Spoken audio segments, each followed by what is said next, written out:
训练鸟到掌心上吃食儿，我们前提一定要记住啊，让掐手吃食儿，让它先学会，让它不怕我们的手。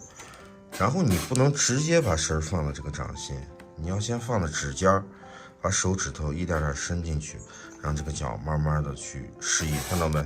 就是我通过前期的训练，让它对手不那么敏感，那我们不是直接就可以让它接近这个手指啊，让它知道，哎，到我们手上来吃。那我们一点点的往前过渡，看没？我现在不是一点点的往前挪动啊，你看，这个食物都已经到了我掌的这个手指和掌心的结合处了啊，让它慢慢不是也来吃了。那有了这一步过渡，那我们慢慢再往掌心上放。它下去了，那我们也不要管它。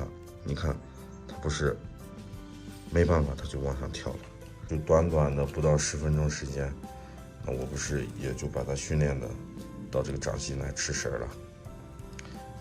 所以一定要讲究方式方法，千万不敢饿，鸟可不敢饿啊，饿了就会出事儿。